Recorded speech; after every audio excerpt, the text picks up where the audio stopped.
Hi, I'm Chanda Cooper with the Richland County Conservation Division and the Richland Soil and Water Conservation District, and I'm spending the morning at the Pollinator Demonstration Garden. I recently learned that about 30% of our native bees are cavity nesters. This means they lay their eggs in holes or cavities in old logs, dead wood, and hollow stems. Many of these bees reuse old beetle burrows for their nesting sites.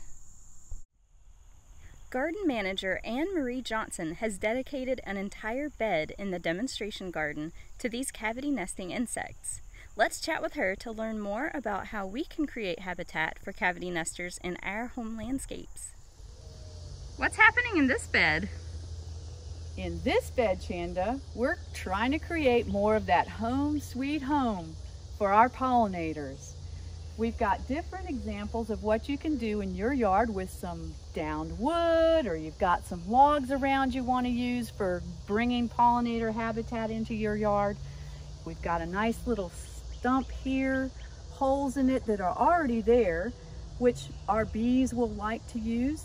We've got grasses, clumping native grasses that our insects like to overwinter in. And we've got a log pile. And we've helped the bees out here a little bit. We've drilled some larger holes for our bigger tunnel nesting bees in the logs so they can use this for home protection, laying their eggs, important things like that.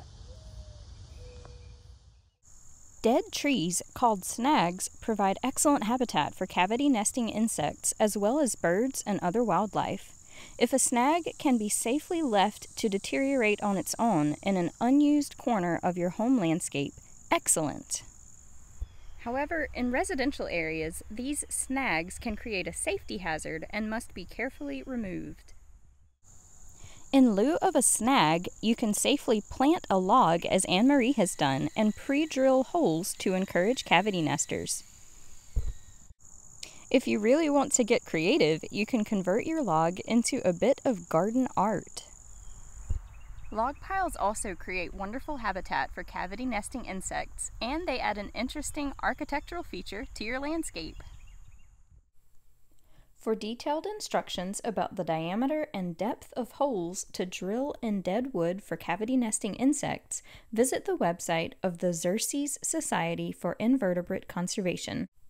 We'll include a link in the show notes below. That's all for today. Thanks for joining us. This project was funded in part by an Urban Agriculture Conservation Grant from the National Association of Conservation Districts. Some funding was provided by the USDA Natural Resources Conservation Service.